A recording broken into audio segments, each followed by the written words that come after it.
Growing Up, Not Growing Old podcast. We might never change the world. At least we've had our say. Real talk about movies, music, politics, race, and religion. Growing up, not growing old. The feeling is still the same. Live from New York.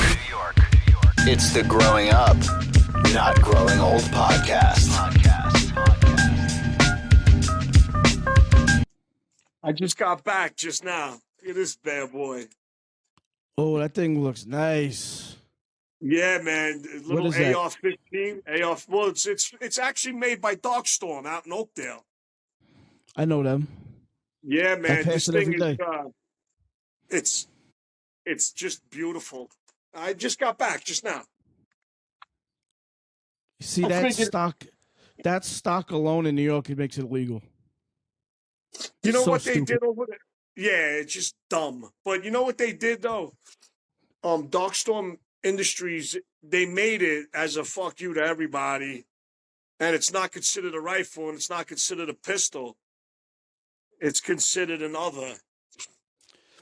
How does that work with state lines, though? You had it shipped to you? No. No. No. Being that it's an other, you always got to use that when you. Yeah. Being that it's an other, the place over here has a contract with them in Oakdale, Right. and they made that particular AR-15 compatible for all the states that say you can't have one. So it was almost like, so that rifle was almost like a fuck you. We're compatible. The magazine comes out? It does. It Holy does. shit, really? It comes out because it's not a rifle. It's another. It's Wow, that's great. Semi-automatic, So- obviously, but yeah. So how many I bullets? got well, in New Jersey, I'm only allowed 10 in a clip in everything. Because, this is, the communist fucking state the states we both live in. Yeah. But you know what?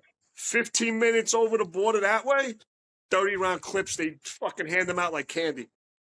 I bought a 15-round magazine off eBay and the shipped right to me. I'm shocked. Yeah. Couldn't fucking believe it when I got I'm that thing. shocked.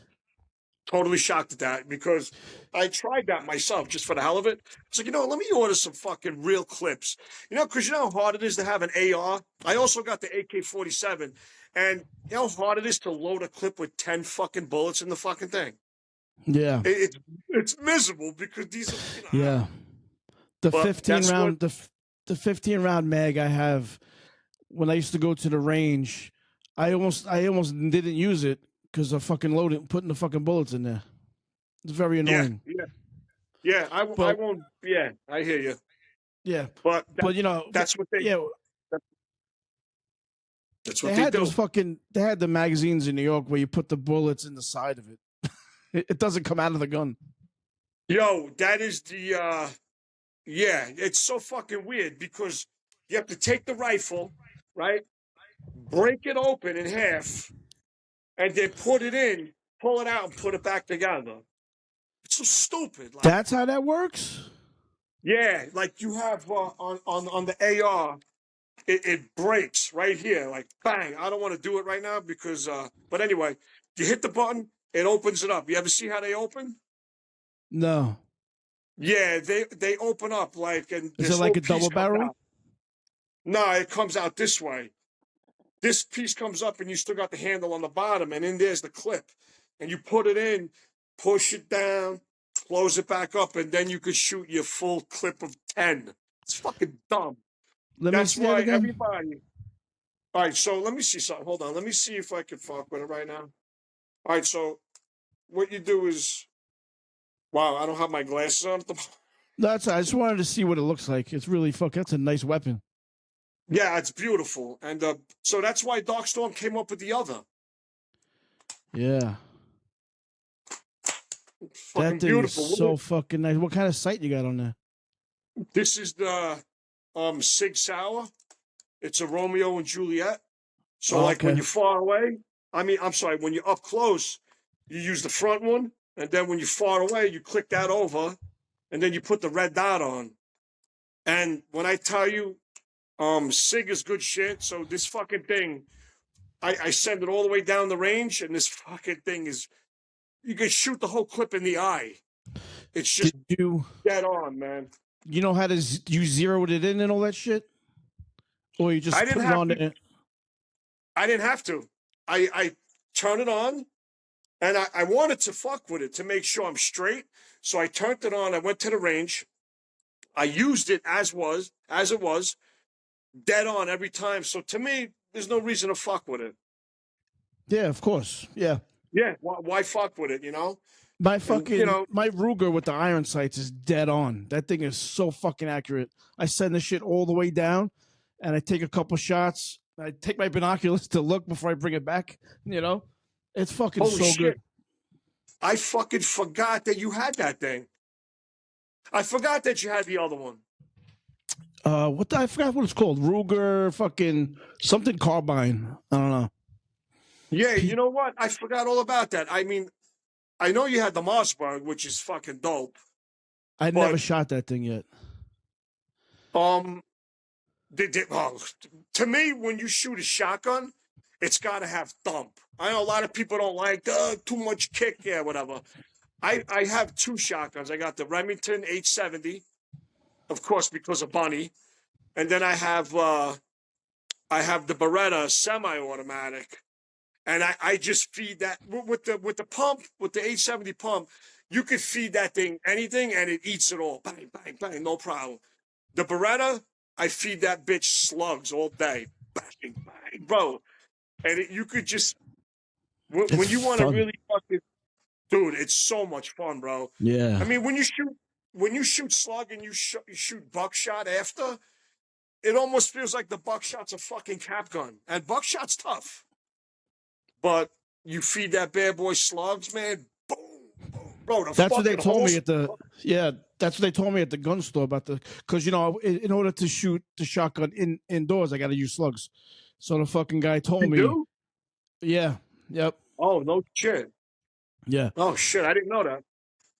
It's probably different over where you're at. I don't know. It's got to be the spread.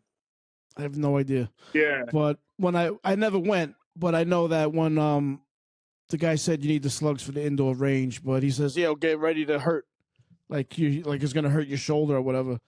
It's like, yeah, whatever. Hurt the first time. Whatever, motherfucker. Yo, the first time I shot the slugs with the Remington, I don't remember the last time I shot a shotgun with slug in it. Maybe once, but the first time I shot it was fucked up. I was like, wow, this is almost not fun. Yeah. But then I got used to it. I got used to it, and now I feed both my shotties fucking slugged. Plus, you got to stand the right way. You got to distribute your weight, all that shit. Like, absolutely correct. Yeah, like I never shot it, but I definitely looked up the correct way to stand, how to hold it, and all that shit. Like, you gotta. My friend, or not my friend, someone I went to transit school with has the what is that little fucking shotgun called? It's like a legal sawed off. Excuse me. The Shockwave? Shockwave, that's the one. That fucking thing. That's the if you don't fucking hold it right, you'll blow your fucking hand off. You know what? A friend of mine who just got. I remember when I was getting my permits and my carry and all that shit. He was like, "Bro, what?" He's like, "What do you need that for? Does that make you tough?" I'm like, "All right, listen." Excuse me. So, who says that? Back and forth. Yeah, what are you fucking retarded? But anyway, so he went and got his. He's been buying a gun every month for months now, and he's like, "I think I'm gonna buy this." Never shot a shotgun before. He's like, I think I'm going to buy the Shockwave. I'm like, bro, listen to me. I got two shotguns at home. Shoot mine first before you get a shotgun where you don't even got a stock. You're gonna fucking hurt yourself. You know what I mean? Yeah. I felt like telling him, you know what? Get the Shockwave, put slugs in it, and shoot it for the first time. See what happens. How do you even you really gotta? I saw this dude on fucking on it was on YouTube. It was Anthony Cumia, Twitter. He posted a YouTube clip of a guy with a fucking what's the big ass sniper rifle? The Barrett, right? The Barrett? He Yeah. yeah, he's shooting the Barrett like just like it's a gun, like it's nothing. It was fucking sick. I don't know how he was doing it because that thing is concussion on that thing. It makes you feel like you got the flu after you shoot that fucking thing. Fucking This bullet is like this. yeah, it's crazy. Fucking huge. Yeah, that's Huge. why it's funny. Well, go ahead. No, go ahead, man. Yeah, it's funny when you watch TV and people are shooting Desert Eagles with one hand like this. Yo. Yeah. It's funny because even if you can, but I can shoot all my pistols with one hand. All right, and all of them. And I've got a couple fucking nice cannons. I got a Smith & Wesson 40 cal. The thing's a beast. There's literally what I've learned with the pistols. There's no need to shoot them with one hand. None. You want to hit the fucking target dead on, hold it with two hands. And holding with two hands doesn't mean you can't handle it with one hand. Holding with two hands means you're just going to clip your target right where you want to. Yeah, why would you one-hand it anyway? Me personally, let's say, God forbid, there was a shootout or whatever, and somebody's shooting at me with one hand, I'm almost going to feel happy about that, as happy as you could be in a shootout. You might not even have to move. You could just stand there. You'll miss you. You know what? Check this out. I just got my carry not too long ago, right? So check this thing out. This right here. This is Springfield Hellcat. Yeah. Boom, right there. Yeah. Oh, that's fucking cool. Yeah. This is a Springfield Hellcat, right? You see how big it is, right? I could shoot this thing. I could shoot this thing all day with one hand, but I would never. You know what I mean? Never do that. I don't know. Yeah. Just dumb. But I was at the range one time. Shit. I was at the range one time with my Ruger. I can't remember the name of that gun, man. It's a P9. I don't know. It's a PC9. I think it's called. Anyway, but I was at the range shooting the gun, and there was a woman with a couple pistols in two stalls over, and I said to her, I was like, "Wow, that looks like a lot of fun." She was like, "Here, go ahead." she just gave me her fucking pistol. I was just shooting it down the range. It was fucking fun. I don't even know what it was. It was a nice looking. It might have been a fucking 380. It was kind of small, so it was so nice. 380s are dope because they're small and it packs power like a 9mm. Back in the neighborhood, they used to say that they used to call that the hitman's gun, the 380, because you stash it because it's small. It's got power. Yeah, and it's got power. You're not taking one of those and getting up. You know what I mean? Yeah, you got concealed carry? Yeah, I do. Yeah. I think open carry is fucking retarded. I think that's like the dumbest fucking thing. Not to the me, law, but I agree. To walk around with a gun on your hip, like walking around like that. The fuck's the point of that? Did you see the video? Did you see the video? Which one? This is down south somewhere where you open carry, and he's got his open carry like right here, open on the side, and he's paying for some shit at the register, and a couple dudes walk in, bro. They pull it right out of his fucking holster, and they walk out with it, and he's like, "Yo, come on, man, give me my gun back." He goes outside, they fucking shoot him. Yeah, I did see that one. Yep. Come on, bro. Concealed carry all day. Dumb.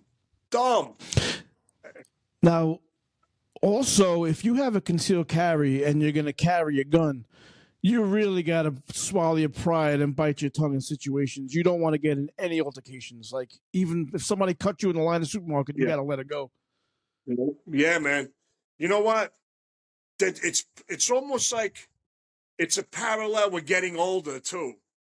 Because those type of things, but yo, what the fuck are you doing, man? Boom, boom, back and forth, and then you're into it. Now, I don't leave home without this fucking thing. Everywhere I go, it's with me. And I've had not altercations, but I have there's been little issues because the neighborhood I'm in, I told you in the last part, it's a little weird area. Like, so there's like a couple attitudes, a couple trashy people, and you're going to get into it around here. And a friend of mine actually warned me about that before I moved here. He's like, yo, you're going to get into an argument.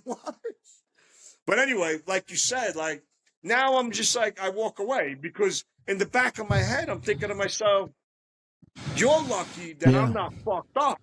Like if I was a fucked up dude, I'd put this thing right in your kneecap and go home. Yeah. So it's a big responsibility. Okay, buddy. Yeah, and I almost wasn't sure if I was even ready for it myself, But yeah, I figured let me get it before, I don't know, one day they tell you can't. And yeah, whatever, because I got a temper like you do, if you get pushed to the point, you're going to say something, man, because I try to be respectful to everyone. So if I get it, with the fact that I'm trying to be respectful, when somebody gives it to me, I hit back hard.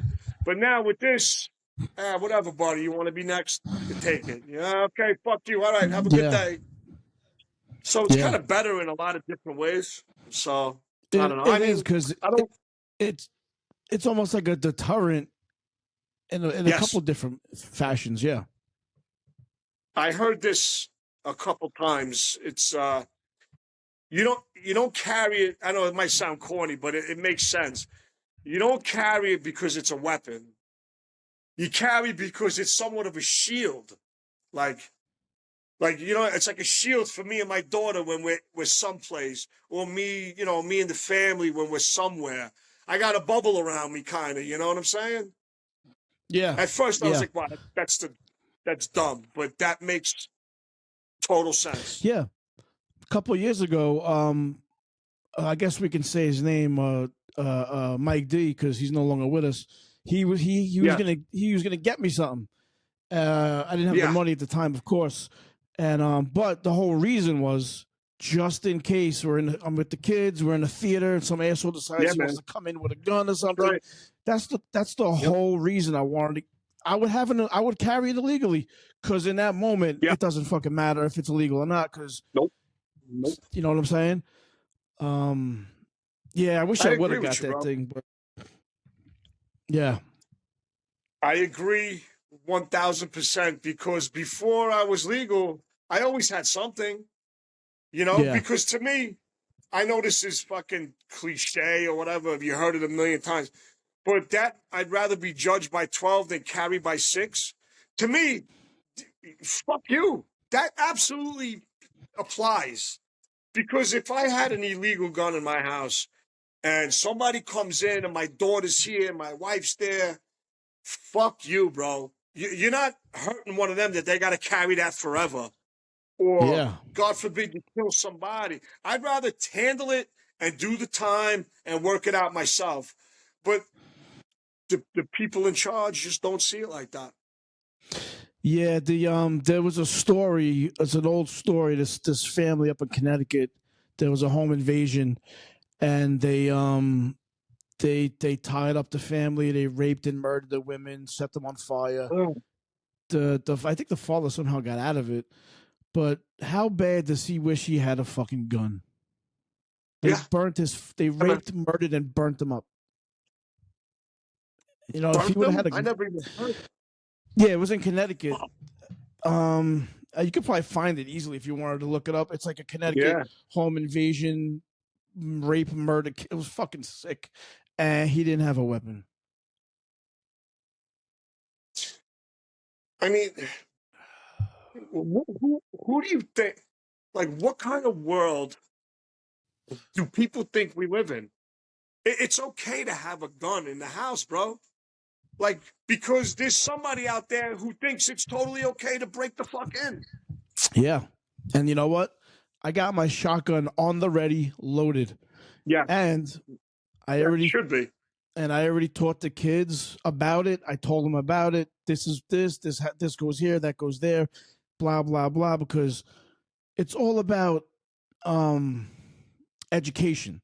You got to educate yourself on these things, That's the most important thing. Educate. 100%. That's Listen. why a lot of these. Yeah, go ahead. Oh yeah, a lot of these fucking people, these politicians that are against guns, like the Democrats, they don't know what the fuck they're talking about, but they want to No ban idea. everything. It's the funniest Yeah. thing. You see these videos of people interviewing them. They're at like a ban the gun rally, and they're like, "Yeah, tell us about an AR-15," and they know nothing about it. They actually think it's a machine gun. Yeah. Like, yo, Yeah. Yeah. It's funny because they think AR-15 means assault rifle 15. Right? Yeah. AR does not mean assault rifle. Fucking idiot. But I'm getting aggravated. I know. But like somebody asked, "What do you need an AR-15 for?" Because I do. That's why. Because I do. Well, what do you need anything for? You know, you could say that about anything. Yeah. What do you need sneakers for? What do you need the Nike Jordans for? Why don't you get a pair? I can't. Yeah. I'm gonna walk. Why would I walk around? Hey. I'm gonna walk around in sandals so anyone can bash my fucking my fucking toes in. No, I'm gonna wear steel toe boots. It's just dumb. They don't know what the fuck they're talking about. I was watching a thing one time, and the lady was like, "Why don't the cops shoot them in the leg?" Okay. Yeah, I've heard that. Yeah. One, if you ever been to the range, it's not hard to shoot a target in the leg, but if somebody's running to you, it's a little bit harder. And not only that, police are taught to shoot the mass. So You have to dispatch let's say I them. go for the leg. Yes, if I shoot for the leg, I miss, hits the concrete, goes through a fucking wall, and kills a baby. Yeah. If you're charging me, you're getting shot in the chest. Sorry. Plus, it's gonna be like this. Bop, bop, bop, bop, bop, bop, bop, bop. You know, because I've seen videos of people getting shot and they keep coming. Yeah. Yeah, you're catching two. I'm sorry, at least two. Sorry. Are hollow points illegal in New York? Do you know? Hollow point in New York? I don't know. I maybe not, because the hollow points don't go through you. That was my point. For home protection, you want hollow points. But I remember hearing somewhere that they were illegal, which is fucking retarded. Because like, why? I don't want to shoot my neighbor. Yeah. Yeah, I'm not sure. My guns are all loaded with brass everything. I don't have hollow points, but I hear that for home defense, you should have hollow points, just so it doesn't go through somebody and go hit somebody else. But yeah, of course. Yeah, you know what? It's fucked up too, because someone fucking home invades me and I shoot them, I'm probably gonna be in trouble. So stupid. You know what? I mean, maybe not. I mean, it's not like you're illegal. You're 100% legit. You got your license. Yeah. And the gun is for home defense. Am I right? Yeah, but you know how New York is, man.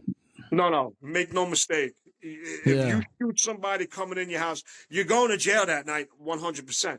Even if I shoot somebody with my carry, I'm fucking going to jail until they figure it out. But I actually joined this thing called U.S. Law Shield. So God forbid I shoot somebody, which I hope I never have to. That's tough. But anyway, let's say it happened or whatever. The cops come. I don't even talk to them. I hand them the card. It's lawyer coverage 24/7, 365. Yeah. They say don't even talk to the cops. Just give them the card and talk to the lawyers. That's great. Yeah, talking about protecting the Second Amendment. Those guys, I spoke to them a couple times because I went up to Maine recently, a couple days ago, and I wanted to know if I can carry up there. And I called them. They call you right back. Call you right back. Good. Give you any information. Yeah. Any information you need, they handle it. There are some states that like work together with that shit too. Like if you have a gun in Jersey and you go into Florida or whatever state it is, they reciprocate, which is pretty cool. Yeah. I don't know how that works, but yeah, that's pretty fucking cool. I like that shit. New York and New Jersey, nobody did. They accept no one. Yeah, it's fucking It's stupid. fucking dumb. But I heard if I apply for my Pennsylvania carry, it gets approved within 10 minutes. I just got to drive there to pick it up. It's fucking crazy, right? Yeah. You all good? Speaking of fucking TV shows, you watching Andor? I watched the first season and I liked it, and then I lost Disney. It's the best thing since Empire Strikes Back. It's so fucking good. Holy shit. Yeah, I got to agree. And it's not like, I don't know if you would want a rated R Star Wars, but this show is very adult, very serious. There's there's rape, suicide, drugs. It's fucking great. Yeah, It's like real. yeah, man. I mean, Andor, Empire Strikes Back, Rogue One, it all is all good shit, man. But I was impressed with Andor. I'm not gonna lie. Yeah, I just finished it. The series finale or whatever. There's only 2 seasons, so it's great. It's nice and easy. Yeah, I saw the first one and then I lost Disney. Yeah. There is they actually have Star Wars drugs. There's a scene where this fucking she takes this little capsule. It's like a little thing like this, right? She pulls out a little dropper, she sticks it on the tongue, and she zones out. She's just watching TV because she's this character. Her name is Bix Colleen, which is the hottest Star Wars chick. If we had to if we had to do a top 5 Star Wars chicks, she's number 1. She's so hot. But she's watching Good Morning America, Star Wars version, all zoned out on the fucking bed. It's fucking great. You never seen that shit before. No matter where you go, you could be in a galaxy far, far away. There's always drugs, man. I was coming into Essex Street in the city, not Brooklyn, Essex, city Essex, and they're all laid out, lined up, passed out. Really? Yeah, it's fucking crazy, man. Oh man, you know what? That's that trank shit, bro. I seen people shooting up in their legs because their arms are fucking all done. I seen people shooting up in their feet. Yeah. It's like how good is that stuff? It's not even that. It's not even that it's good. The hooks are in, bro. Does it? They'll tell you the same thing, bro. All right, so so the thing you always hear growing up is heroin. First time you do it, you can get hooked. Yeah. Do you want to talk about stuff? How open are you? How open are you to talk about stuff? 1000%. All right, so crack is back too. By the way, crack is back in a big way. I fucking smell it. I smell it every night. Oh man, that would just make my stomach turn. So I fucking all right. So I'll give you a quick history with my relationship with drugs. So me and my group of friends, we started really early. Cigarettes, beer, weed, 10. But then, at 10, at least we didn't do it every day because you need money, you need a hookup. Most of the time we were stealing weed from parents, or the older kids would have some cigarettes. You wait on the corner. Excuse me, sir, can you buy us some beer? But we always found a way. Now, did the weed, beer, then, eventually someone has this white stuff, this white powder that you only see on TV. And you're like, all right, fuck it. Let's try that. That's how it goes. And then you have a fucking awesome night. You have the greatest night of your life. And then, someone has something called acid and mescaline. And then now this guy's got crack. Let's try crack. And before you know it, you're just down this fucking path. So I pretty much tried everything there is except for that big H. Hold on a second. I'm losing you. I lost you.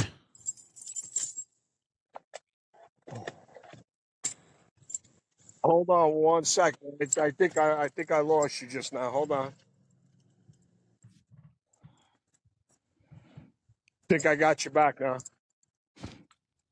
We Yeah, good? so the big H was some heroin is something I never fucked with because I just the idea of injecting myself in a vein going it's insane. It's crazy. I Yeah, still don't. I I mean, agree. I can actually I can do it now, because I'm fucking old and I've done stuff.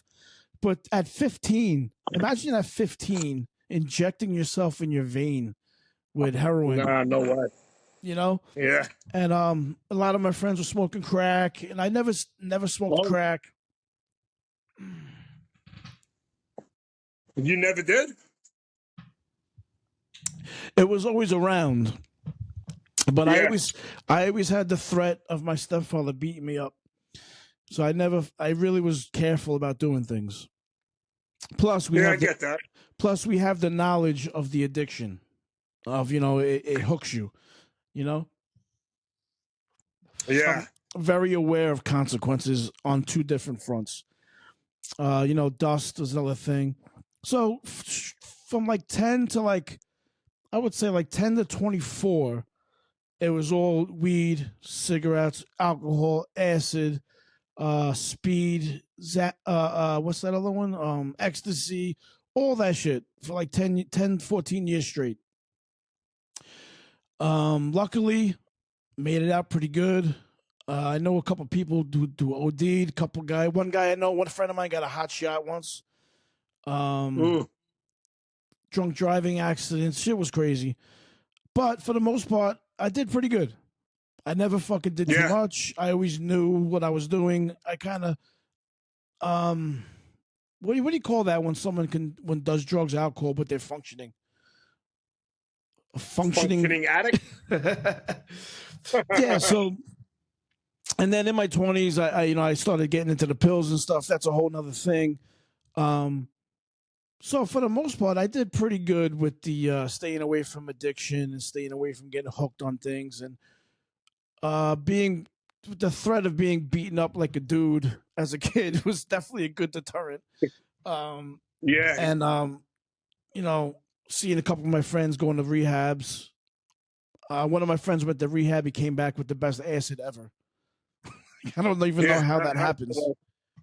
Mm-hmm. What about you? What's your quick little drug story origin? Well, there's always been there's always been weed in the house with us.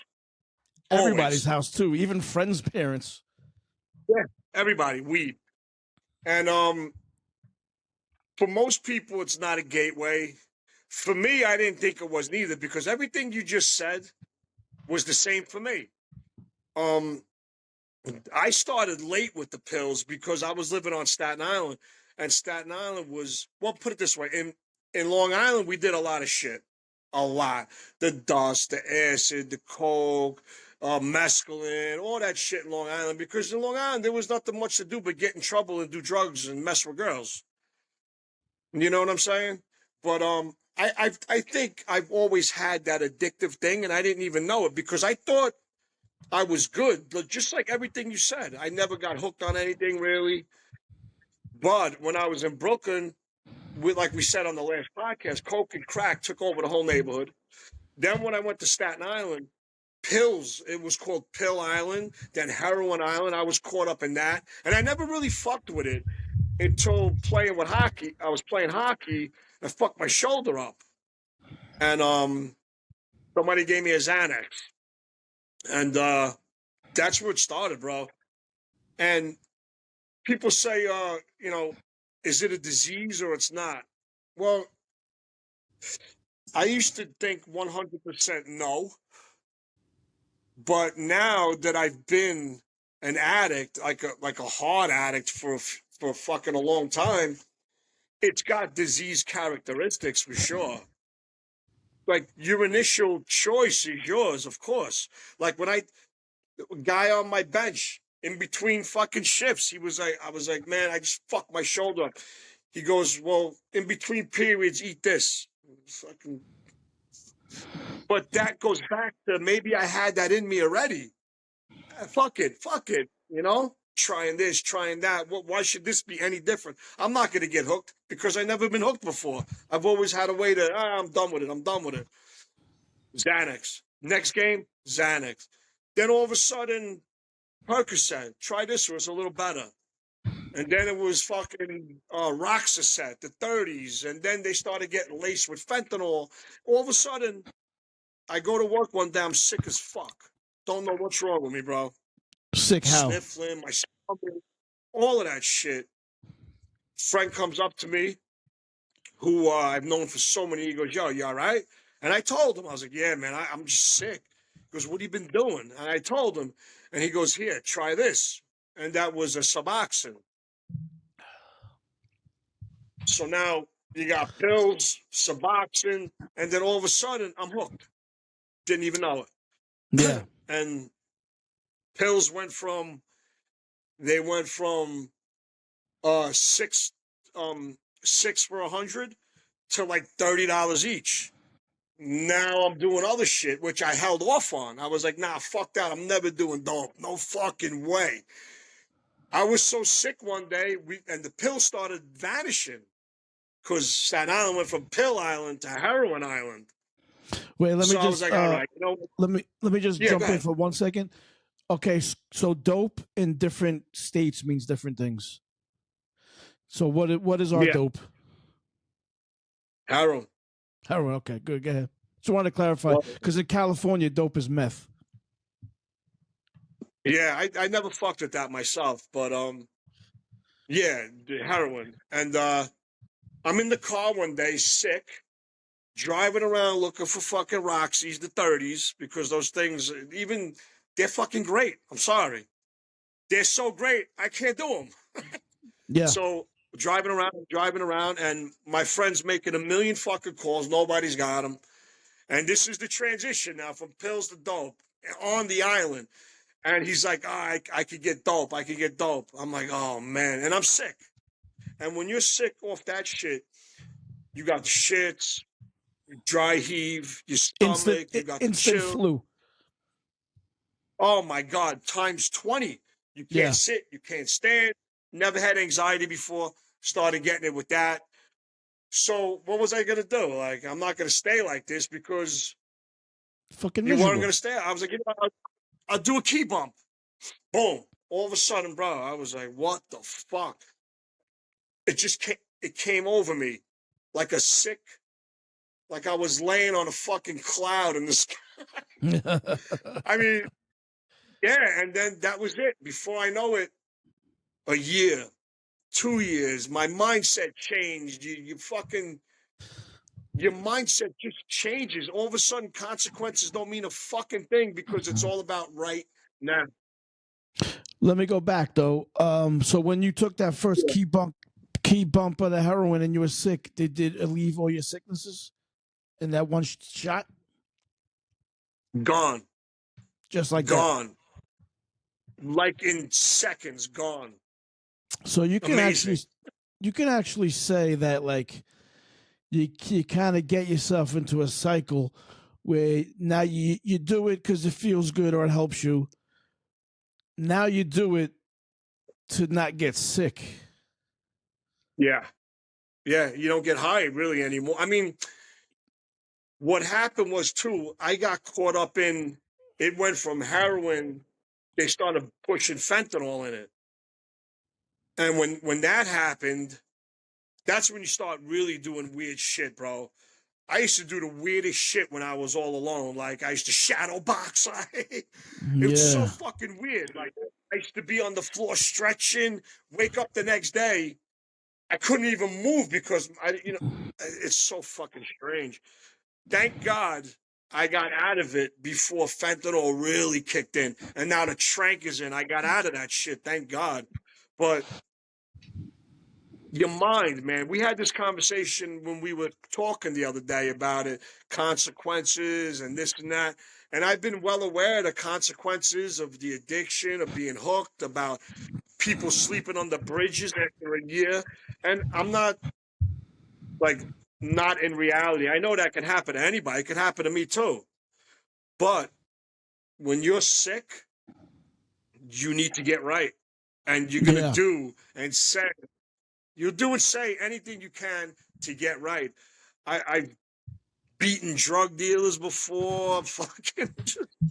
Tell me one of those stories. I got one time in the snow. I drove out to one of these shitholes around here. Wait, and, hold on. Let me just stop you. Like, where are you? Not like. So you need to get right, right? Yeah. So, like you said, you'll do anything, and the consequences don't matter. You just need it right now. So where did this? Where did this? Like, how did this come to you to do this? Like, did you go through an options of like, this wasn't your first thought, or maybe it was? You mean to? Well, like you didn't. You needed. Did you need money? I'm not sure. It's hard to say, but I do know that I was hooked. I got hooked and didn't know it until I got sick. If that makes any sense. And then now around and around and around, and I'm talking from like dabbling. I know this is going off subject a little bit from what you asked me, but I dabbled in 9 and 10, and I just got totally clean like 4 years ago, man. What do you mean dabble in 9 and 10? What's that mean? They call it, I think it's called intermittent on the weekend.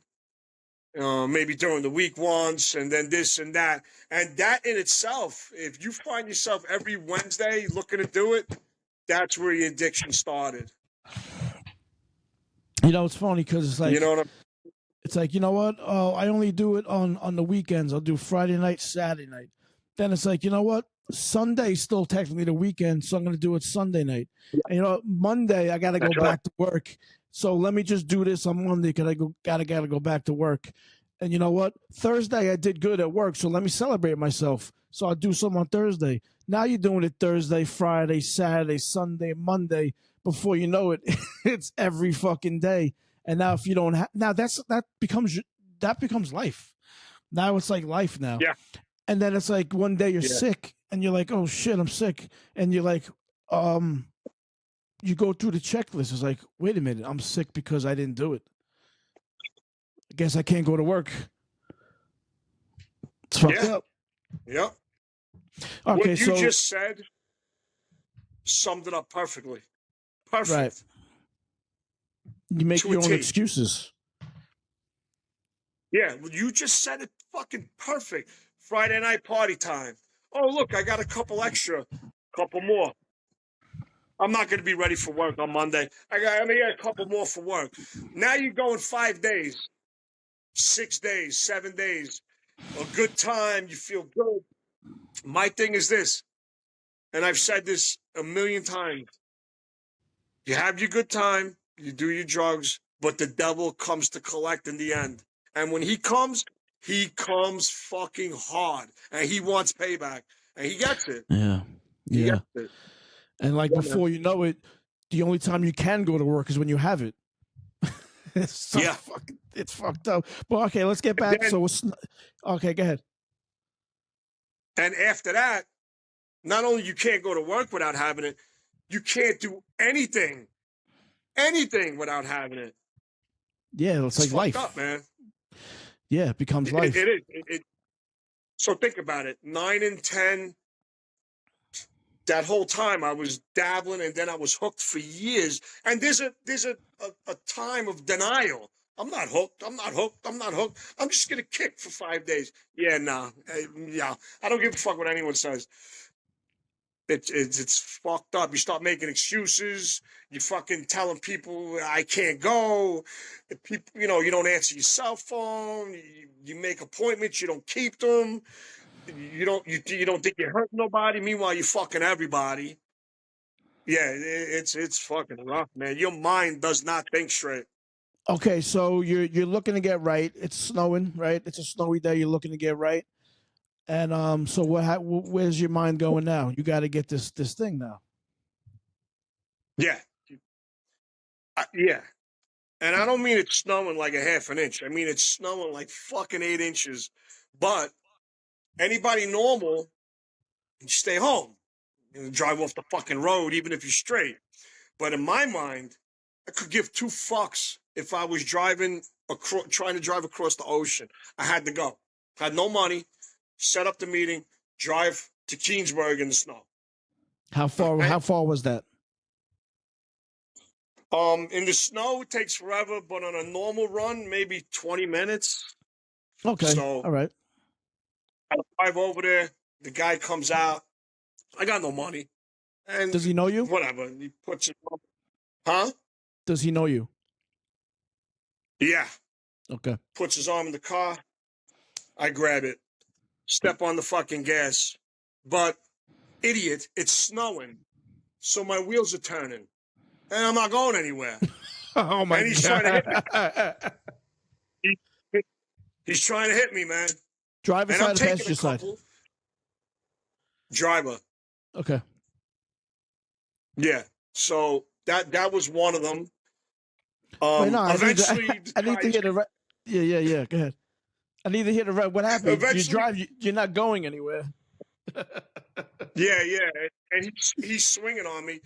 And it's fucked up because when I used to get high, I can't fight. I just can't. I can't. Even with coke, I can't fight, man. I don't know. I turned into I turned different. Like if I was straight and I wanted to rob this guy, I would have pulled him in the car, hit him, and stepped on the fucking. I would have took him with me. But my mind and I got no money. He's hitting me. The snow. What a fucking scene. Terrible. I think you not going anywhere, holding this guy's fucking hilarious. Oh my God, dude. Yeah.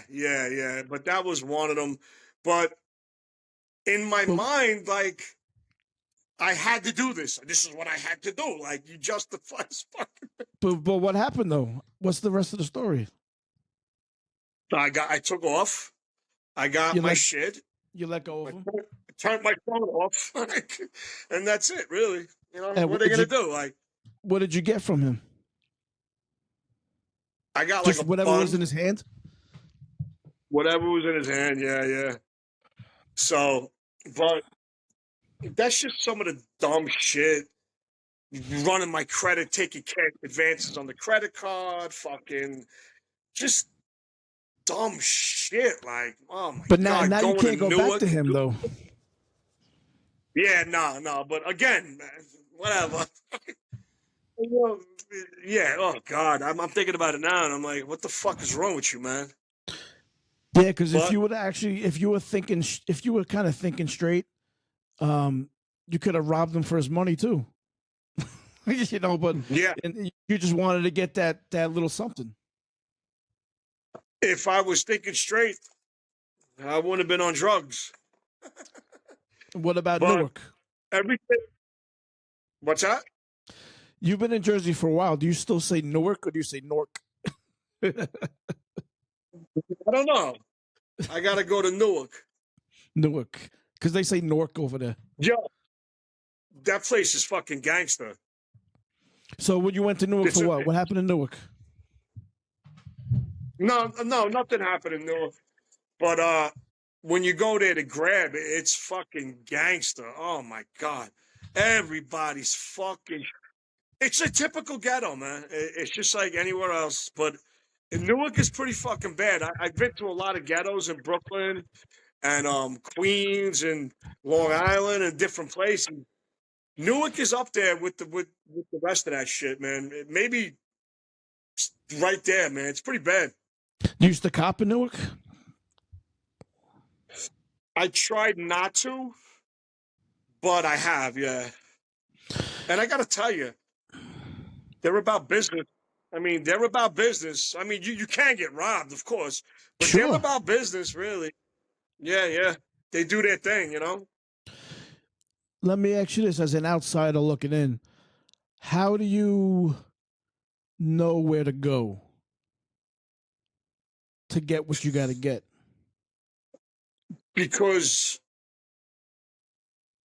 when you're in that life, you start hanging out with people. You know, they're not necessarily your friends. I mean, at the time, you think they are because you're getting high together, but they know somebody who. Oh, you know what? This guy's charging too much. We could go to Newark, man. My boy said this and that, and then before you know it, you're driving down fucking West Bigelow in fucking Newark. Now you're the guy who knows the guy. Yeah, and that's how it starts. I mean, I did a lot of my grabbing really on Staten Island, and Staten Island's shiesty as fuck. But I felt a lot safer on Staten Island because I know the area. Yeah, right. Of course. That's funny you said that. That was the same thing out here on Long Island. Like, if you go to wine dance, they'll fucking there's a way more chance to rob you than going to fucking Jamaica because they're all about business. Yeah, I mean, Yeah, it's dangerous, of course, but they mostly want your money, and most of the time, like they want you to come back. Like, you know what I mean? I used to know a guy who used to. Yeah, they want you to come back. I used to know a guy who used to deal, and he would be up at 5 in the morning. 5 in the morning, right before you go to work, you could hit him up. And I'm like, bro, you fucking nuts waking up that early? He goes, yo, I got to make sure these motherfuckers get a paycheck. It's work. It's his job. Yeah. Yeah, man. And I get it. You know, I mean, if you want to stay in business, you want to keep them working, it's a circle. And I mean, as bad as it sounds, I mean, if you're going to be a drug dealer, be a fucking drug dealer. You were talking about ghettos, right? I dated this girl who lived in Brownsville. That's a whole nother fucking world. That is a whole nother world. It's a whole nother level. Yeah. They thought every time I went to her house, they thought I was a cop. I mean, I remember one time I was wearing these black tactical pants and a blue flight jacket, and oh my, yo, with a fucking shaved head, and I was like, yo, I'm a cop. That's it. I am officially a cop. Brownsville is terrible. Yeah, it's like, yo, it's like the street sweepers don't even go there. There's shit. There's shit everywhere. Sidewalks. There's shit everywhere. Guys on the corner all hours. Multiple guys on the corner all hours. Fucking people driving on the sidewalk. Shit was fucking crazy. Man. She had fucking roaches like this big. Yeah, and there's really not much you could do about it. I mean, this is your environment, and a lot of people. I'm not making excuses for people who do fucked up shit. But when you're surrounded by that shit, it's hard not to become it. Like, just like we were just saying with the drugs, you smoke pot, you do this, you do that. It's hard not to become or to get into stronger shit. It's around you. The product of your environment is true in a lot of ways, man. I mean, you don't have no money and you see somebody doing dirt and driving a nice car. Like in the neighborhood with the gangsters, they don't work, but they drive fucking Cadillacs and beautiful women. And you see that all the time. It's hard not to be like, you know what, that guy got it easy, but it's really not easy. Yeah. Yeah, I mean, if you're okay with looking over your shoulder all the time, I guess it's pretty easy, but I'm not good with that. Yeah, so you kind of stayed in Staten Island for mostly because you felt comfortable there, but Newark was like the place.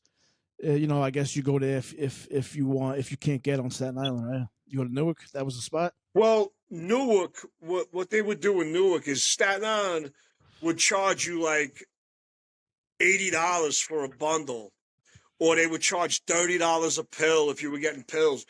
In Newark, they charge like $40 for a bundle and like fucking $20 or $15 for a pill.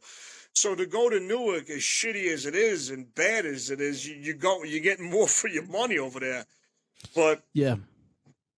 So, but I would rather go to Staten Island and pay more money and know my surroundings and know where I'm at. Because if you're in Newark, if you don't know where you are and the cops jump out, or you're fucked. Like in Staten Island, like it's about it's being comfortable. But yeah, Let people know what exactly is a bundle.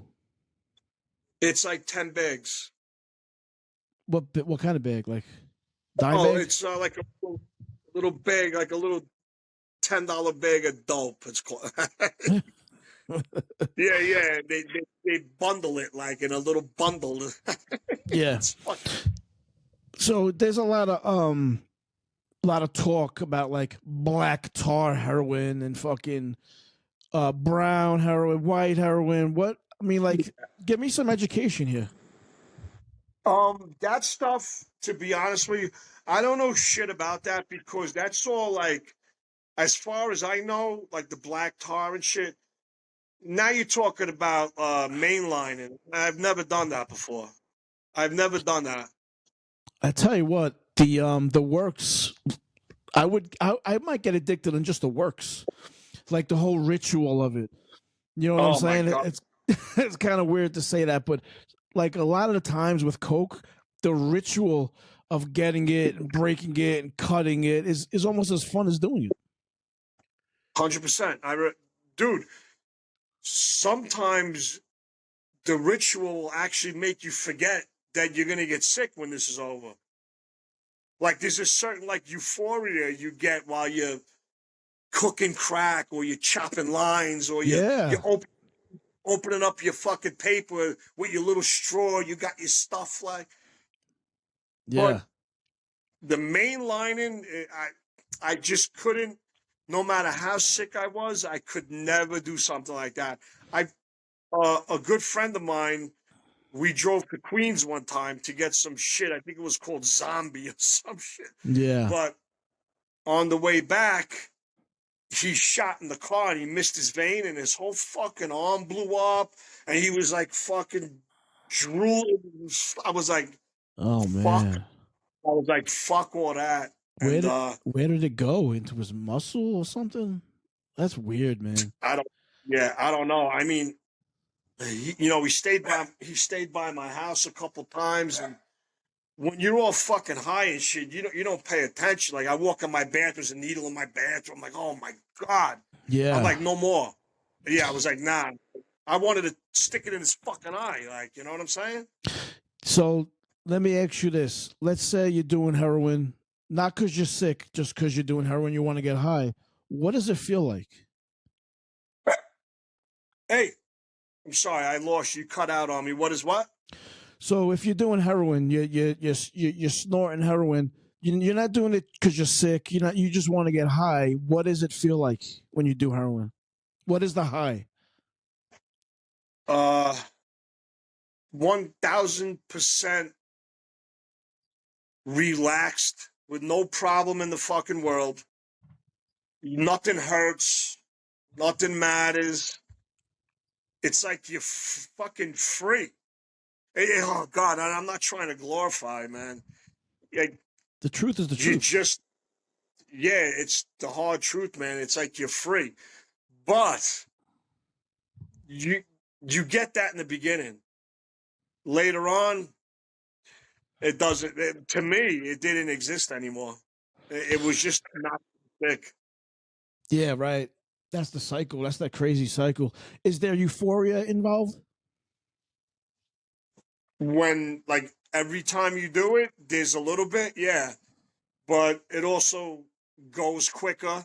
It's also a mental thing too. Like when you first do pills or opiates, it seems like it lasts a long time, but once you get hooked and the euphoria comes and then it goes, And you got and to then you're get back. more. You know what I'm saying? Yeah. I remember one time I fucking I told the story right again, but I'll tell it again. I had a double hernia surgery and they gave me Percocet. And I took one and I was like, this is the fuck whatever. I was watching a cartoon at the time and it was the best cartoon in the fucking world. And I immediately took the bottle and I started counting how many I had left. And I was like, when I recover from this surgery, I'm gonna keep these for when I'm not hurt anymore, so I can have fun with it. Yeah. And it's like fucking. At one point, I had a prescription for uh, it was 20. milligram Oxycontin extended Ugh. release, right? And I'm pretty good with these things. So I was like, all right, I know what's gonna happen if I abuse it. I know what's gonna happen if I use it recreationally. So I'm gonna be good with it. And I had my bottles. I'm giving to my friends. Here, let's have fun. Let's go out. And before you know it, if I drop one, I'm like, where the fuck is it? No more giving them out. No more fucking if that or whatever. Oh, I got a new Yeah. video game, but I'm not gonna play it unless I do this. Unless I take one. Oh, there's a new movie out. I don't want to watch it unless I take a pill. I gotta go fucking. I gotta go to the store. I'm not gonna do it unless I'm high. It's fucking. Yeah. It really just creeps up on you. Yeah. You know what that turns into? For me, it turned into, I'm not going to get up today. Yeah. I'm not getting up today without getting high. I'm not going to do anything without an opiate. Yeah. And even with all the knowledge and wisdom we have, anyone can get it. Anyone can get hit with it. And then like one day I was sick. I had like the flu. And then I got my prescription back and the flu went away. It's like, oh shit, maybe I gotta stop doing this. It's so fucked up. It's so bad, man. I mean, that once it hooks you, the fun is gone, bro. Yeah, it's all gone. Like, and then your mind isn't right. Oh, I keep saying that. I want to explain that better, but addiction is fucked up, man. And going to a detox or a rehab, if you don't really learn some shit, you're gonna relapse. Because I've been to 4 detoxes. 4. The first time I went, I probably said this before, but the first time I went, I did it for the wife. Then I did it for the kids, and then I did it for this. The last time I went, I was like, fuck everything. I got to do me. And I found alternate ways to get clean besides detoxes and methadone, which I've never done that neither. I heard that's even worse than anything. The methadone? Yeah, I heard that's really bad because people stay on that for 20 fucking years, 15 years, and it gets in the bone. Oh, man. Yeah, no. So, and I had to find alternate ways to get clean, and thank God I did. Yeah, right. It's like a you have to make fucking good choices every day too. When you're like addicted to something, well, you would know. I don't really know. I'm kind of just going by what you said. Like, so every day it could happen. The relapse. It's an everyday struggle. It's a battle every day. It's a 24/7 fight to get more and more. I mean, yeah. Oh my God. Yeah, man. Yeah. I mean, go ahead. I'm sorry. One time I went to detox. When you go in there, they take your phone, obviously. And when I got out, I had like voicemails on my phone. You owe me money. I gotta come and get it. Yeah. But once I got clean, I didn't give a fuck. They'd come try to get it, and then you're back to normal. You know what I mean? But it's just funny hearing those things when you get out. Like, oh, where are you, motherfucker? And it's like we said, it's like you can't do anything unless you're high, right? But then when you finally get back to normal, you feel great. It's like, I feel high, but I didn't take anything, and it's like you're like reborn. You feel great, and then that shit kind of fades away after a while, and it's like they always say that it calls you, but it doesn't call you. You kind of make it call you, if that makes any sense. Like, excuse me. If I have 10 pills in my drawer, right, and I'm like, okay, I'm not going to take them during the week. I'm going to take them on the weekend. It's like, you know what? I gotta do this. So let me just take this one. Cause like, it's not, that's that's how it calls you. Yeah. Like, you know? Yeah. You don't realize it, or you might, but I have like in You the cartoon, I got one here and one here. One of them is good, and one of them is evil. And the evil one always sounds better. Yeah, and you make excuses for the evil one. Yes. You're like our own minds are our own worst enemy. And not just with drugs, with everything. I think like the two worst words is fuck it. Oh, it's the fucking worst. Because fuck it is, yeah, fuck it is danger. Yeah. Just didn't happen. Yeah. Yeah. Plus like someone Fuck like it. my fuck it. Someone like myself have like ADHD, and part of that is impulsive decisions. So combine that with the words fuck it, could be pretty Yeah. fucking dangerous. Yeah, yeah, you're going down a fucked up path right there. Exactly. Yeah. And I've always had a fuck it attitude. But then when I applied it to that, it was like, they would just say, oh, you just joined the team, buddy. You're already ready. Come on in.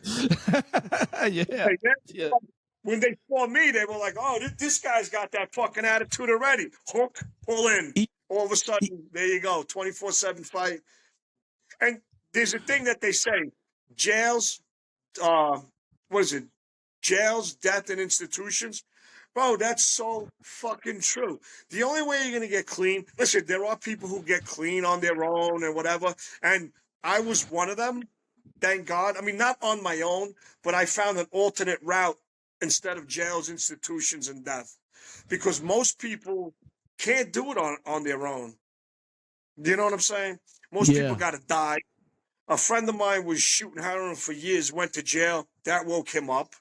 Yeah. Um, uh, some people went to rehab for months and months, and that cleaned them up. But yeah, everybody's different, man. I truly believe those three things. Thank God, that I was an exception to those three, but Yeah. very rare that you could do how I did it. I mean, maybe now you can a little bit more. So I'll tell you what I did, so you know what I'm talking about. So I was hooked, and then I decided that it was time for me to get right. So I detoxed. I learned a lot. I spent a couple weeks like in a nice house and in a rehab type thing. And then when I came out, I found myself relapsing again. So I relapsed on opiates again. So I found Suboxone, a doctor.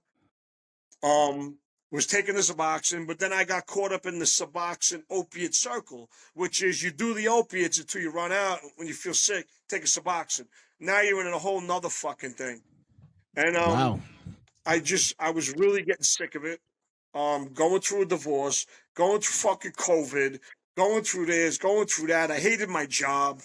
So I started relapsing. Then I started cutting people out of my life little by little, cutting them out, cutting them out. Stayed on That some had, boxing. wait, the Go people that ahead. you're cutting out are people who are in that world? Yes, and I love them to death, but I had to look out for myself. So I was on Suboxone, tried to kick it a few times. I'm talking about a tiny fucking microscopic fucking piece of Suboxone. I couldn't get off it. Then I found this thing called Sublocade, which is Suboxone in a shot. I found a doctor who said, I'll have you clean in 2 months. I was like, no fucking way. I've been on Suboxone for fucking a year. There's no way. He goes, okay, come in. So I go in, and he gives me a fucking huge needle right in my lower gut. Bang, yo, it fucking hurt too. 300 milligrams of Suboxone injected into your body, which what it does is your Wait, body Suboxone? will. Or is it the other I'm stuff? sorry, Was it it's Suboxone? Suboxone, but it's called Okay. Sublocade. Okay, go ahead. So when you're trying to wean off Suboxone, that's you trying to do it with your mind and your fingers and cutting it down, all this bullshit, putting it under your tongue. what this new thing does, they inject it into you, and your body kills it slowly and naturally. And it's Kill- one shot. Yeah, it weans you off naturally, like the body does, like a natural body function. Right. So every 30 days, I got a shot for like, I think 4 months. And then I said, you know what?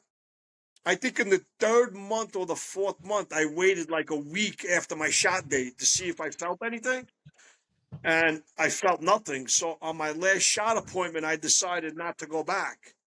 Right. And if anybody's listening and they're stuck on the opiates or Suboxone, go Sublocade. After all those years of opiates, Suboxone, this and that, in 3 months, and I probably could have did 1 month, I was done. No withdrawals, no fucking side effects, no nothing. And I said, you know what? I just got off easy. And I don't mean easy the long run. I mean easy for that moment. You know, I got clean when I was sick. I was like, you need to really take this and fucking run with it. And I did. And that to me is a miracle drug, man. Sublocade. Sounds like a fucking miracle for sure. I never heard of it too. I don't know how people, and like a friend of mine has a friend who's stuck on Suboxone, can't get off. I keep telling him, Sublocade shot. No, I don't want to get sick. Sublocade shot. You're not going to get sick. I'm going to get sick. See, that's that mindset again. He doesn't want to get off it, probably.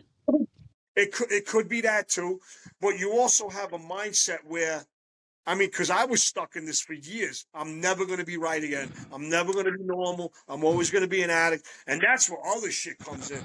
Depression comes in. Then you're thinking about, people are better off without me. But that's all dumb addict behavior. You're not I'm not better off without you.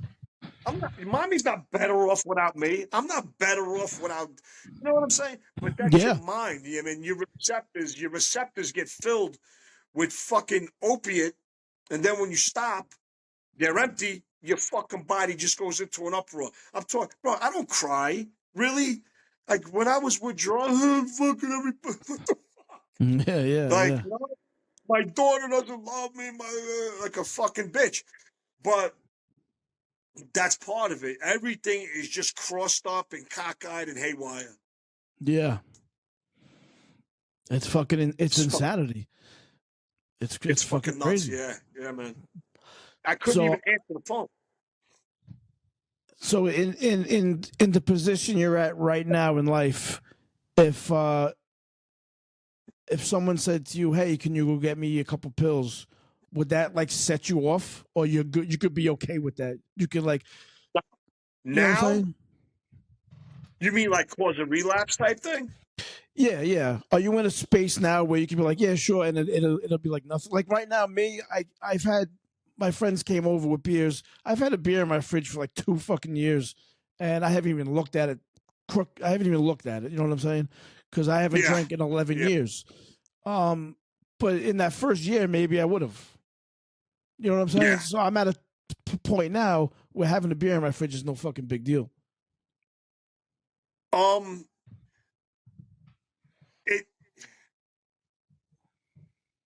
If I was to, like, if somebody, it depends who it is too. Like, let's say, I mean, I know you wouldn't do this, but I'm going to use you as an example. All right. Like if you came here right now and you just walked at my door and we're hanging out and you start breaking out shit. Wow. It's in front of me. I could, but if anybody else, or it would have to be somebody really close to me to even have me tempted, because my life is good. Like listen, just when you get clean, so everybody knows, whoever, life is not going to be all fucking beautiful and rainbows and everything's good. All the shit you neglected for years is going to come back. So, but you need to be straight to handle that. But anyway, that's a different thing. But you know what? I think I'm good. I think I'm good. I know what it feels like. I know what it causes. I know what hurts other people. You know, maybe somebody close, like really close to me would hurt me, maybe cause me to relapse because of the comfortability factor. Yeah. If that makes any sense, like, Yeah. or, but other than that, like, even if I seen shit, well, you know what? I'm not gonna talk too much bullshit. Like, I mean, if I walked outside right now and there was fucking a bag of oxys on the floor, I don't know. That's a whole nother fucking thing. But addicts don't drop Yeah. oxys on the floor. No. But Yeah, definitely not. man, nobody does. That's the thing with addiction. It's like doing shit and not caring about the consequences. Even when it comes to like sex addiction, you know, if you cheat on your wife and she finds out, you're gonna get a divorce. But you know what? Yeah, You fuck this side girl anyway, knowing that the consequences, but you do it anyway. So addiction, it's fucked up. I mean, plus, if you find a bag of oxy on the floor, you can also sell it. Or you can make an excuse for yourself. Oh, I'm just going to sell it. And before you know it, you're eating them. yeah. But you know what selling it does? Selling it puts you in that circle all over again. Yeah, And now right you're back now, in that thing. that circle for me is just far away. And that's how I keep it. Well, that's what they always tell you in rehab: people and places. Stay away from the people and places that got you involved. Yeah, If you're coming out of rehab, you don't get an apartment on First Street and First Avenue next to where you used to cop. You don't go hanging out yeah, with the same guys doing the same shit. It was like, going back to The Sopranos. We always bring up The Sopranos in here. It's a great episode where fucking Chris is off the drugs and he's hanging out with his boy. And his boy's like, "You mind if I fucking shoot up?" He's like, "Yeah, go ahead," because he's confident that he's good. And he keeps looking over. He's like, maybe I'll just do a bump. And then right back into it. yeah. You're not going to see me around anyone who does any of that shit anymore because all that little devil needs to do is say, "Nah, you're good," and then I might get thrown off. So Yeah. I keep other addictions now, but they're not. I buy guns or I buy supplements for the gym. I do other things, but Yeah. nothing that's gonna destroy my life or my family or my kids or shit like that. The last episode I had me, Jay, and Bill on, and we were all talking about kind of the same thing about like vices in life. And Jay was like, "I'm just bored." Like, is any of that ever creep in? Like, life is just boring now. Yeah, in the beginning, that's one of the biggest reasons why I relapsed in the beginning because all of a sudden that downtime, I'd be running. Hustling, running, fucking figuring it out, meeting in back of fucking shady places. All of a sudden, I'm home and I'm like, "My, I got nothing to do." Like, Yeah. you have to start. It sounds corny, but you have to fill your life with different people. You have to fill your life with something that you like to do. Like, thank God for me, I have the gym. Like, I don't feel right when I'm not at the gym. Yeah. Like, so I start back to the gym all different hours of the night. Like, when I started feeling antsy, I'd run to the fucking gym. I got the guns. I love my guns. You know what I mean? I didn't want to lose another relationship over that. So you go out to dinner, you start finding other things. And also, too, with my age, the downtime doesn't bother me as much as it used to because I'm older now. So I appreciate the downtime more now. The gym is a great place for addicts. Yeah, I think it's really hard to do when you're kicking or when you're trying to get off because your body just doesn't want to cooperate. Yeah. But Yeah. if you're like a week into withdrawing or because I don't give a fuck what anyone says. People who read books, like addiction counselors who've never been through addiction, you got to get up and walk. You can't. You're not Yeah. doing that in the first couple days. You're going to walk, you're going to shit your pants, you're going to throw the fuck up, you're going to lay down. Terrible.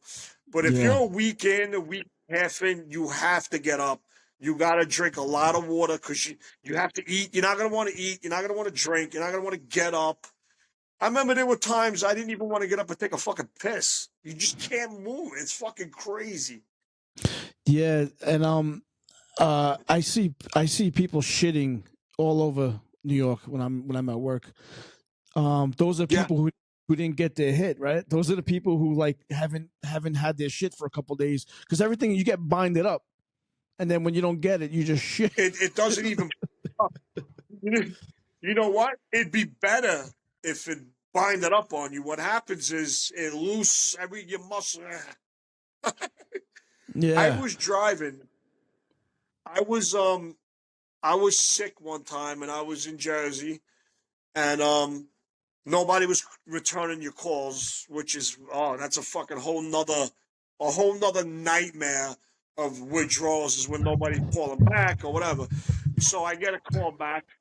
Yo, if you can make it to Staten Island in like 15 minutes, man, I got you. Staten Mm. Island's like 2 minutes away. I made it there in fucking 10 minutes. But I'm driving. I'm driving on the parkway to go over the bridge. Dude, bile. I'm throwing up bile because I didn't eat. Oh I'm my throwing up god. because I'm sick. Just driving it, just falling all over me. I don't give a fuck. I got to get over the bridge. Got Fucking over the bridge. crazy. Dude, retarded. Took my shirt off. Threw it. It's fucking February. I got no shirt on because it's covered in puke. I tossed it out the fucking window. Fucking fuck. What the fuck is that, bro? What that is? So that goes back to the disease thing. It has disease characteristics, no doubt. Yeah.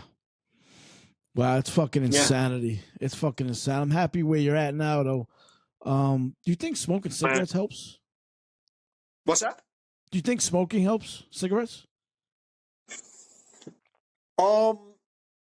Smoking is my last addiction. It helps, yeah, because you know how people get a little bent out of shape when they don't have a cigarette? Yeah. Put that on top of withdrawals, it's not good, man. Because withdrawals are so bad, you don't even need a content of anything going on top of it. You know what I'm saying? Yeah. So I feel like cigarettes help for some reason.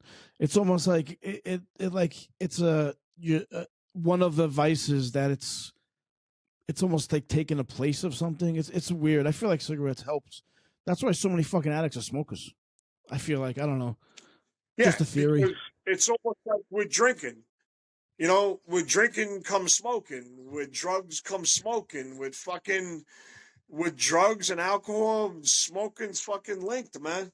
You know, and that's Yeah, usually like, yeah. Most addicts and alcoholics, ex-addicts and alcoholics, are still smokers because they'll even tell like the counselors will even tell you.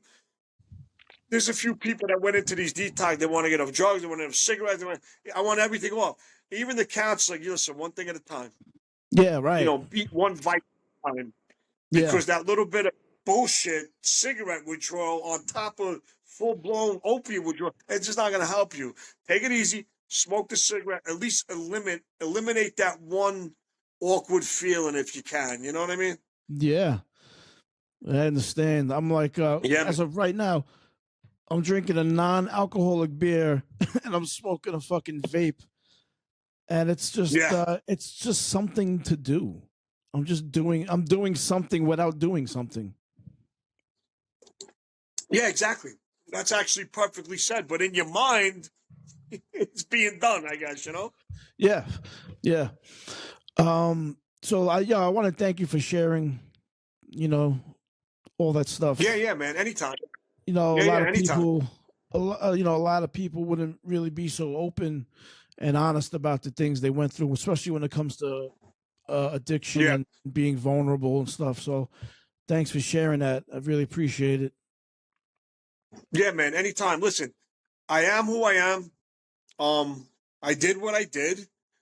And I tell you what, if coming out with it now, it helps somebody or anybody wants to ask me anything, they can hit me up on Facebook, anything they want. If I can help them in any way, I could tell them the way I went and maybe it'll help them.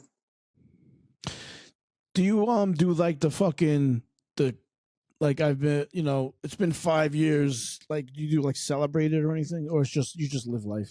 I'm only asking this because there's a guy on Instagram who's all he does is post about his addiction and this many years, this many months, and I'm not saying Yeah. I'm not saying it's a bad thing, but it's like his whole. It seems like it's his whole fucking life. Yeah. I know a lot of people that do that.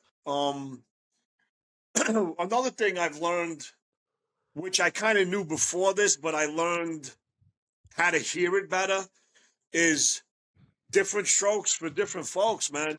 If going to meetings every day for 10 years and talking about it and doing helps you, God bless. If going to church helps you, God bless. For me, meetings, none of that shit worked for me. That's Talking about it every day doesn't help me that's because we're fucking because, thick-headed.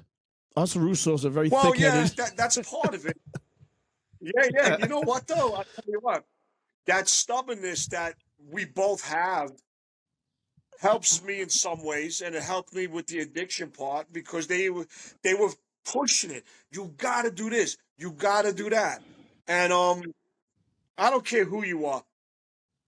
Not everybody can hit the curveball just because you say you can. You know what I'm Yeah, saying? yeah. So I did it my own way. It might not work for you or him or her, but there's somebody out there it might work for, and I don't mind telling anybody how it went for me.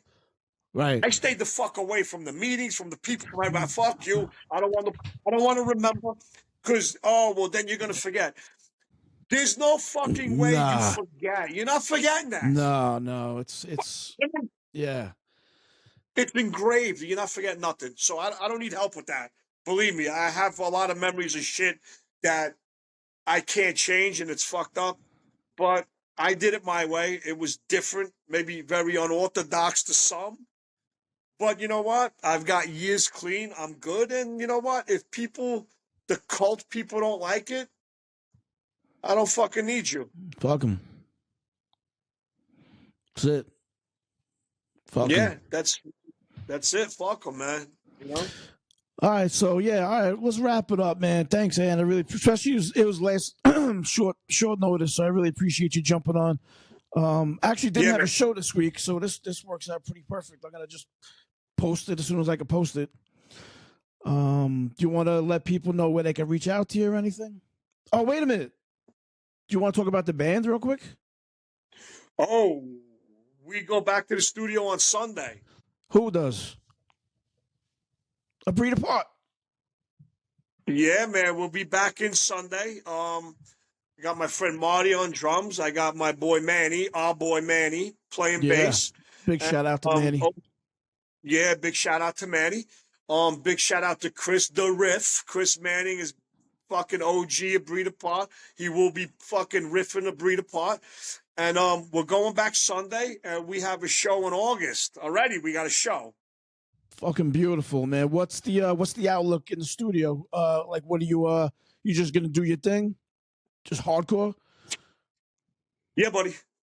Beautiful. That's it. That's what's up. Yeah, man. We're gonna do whatever we know what to do, and that's all we know. All right, everybody, keep an eye out open for a Breed Apart coming back. So yeah, let people know where they can find you or anything. What's that? Let people know where they can find you if you want people to know where to find you. You could check me out. Are you talking about for me? It's personally or Breed Apart? Yeah, anything, whatever. If you want to let people know. Sure. I'm on Facebook, Anthony Russo Jr. And a Breed Apart is a Breed Apart NYHC on Facebook. Any addiction questions, if I can help, anybody can hit me up anytime. Breed Apart shit, anything.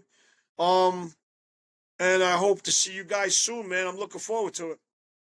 And let me say, because I always forget, I have an eBay store.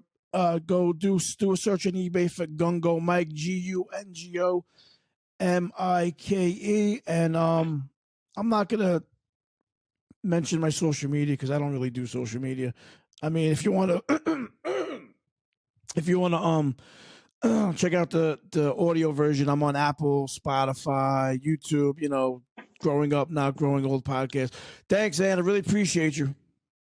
Oh, wait, 1 second. I want to show you something that I just picked up. Yeah, what's up? I don't know if I showed you, but I picked up the Billy Smith old school mask from like the 70s. You got it right there? And No, I don't have that one. I got that one a while ago, but I just got this one. I want to show you real quick. Yeah. Check this fucking thing out, bro. Look at that. Oh, that's fucking dope. I Yeah, remember man. that. Chico Resch's 1979, man. Oh, that thing is so fucking fresh. Yo, can you just lift it up just a little bit? Oh, right there. Oh, that thing is nice, man. Yeah, man. It's pretty dope, right? Now I got Fuck Chico yeah. and Skid. Yeah. Just figured I'd show you that thing, right? Pretty fucking cool, right? As soon as my friends found out I was Mexican, they called me Chico, and I played goalie. So Yeah. that was my name was Chico for a while. Yo, thanks for having me, bro. All right, love you, Imp. Yo, I love you, brother. All right, later. Later.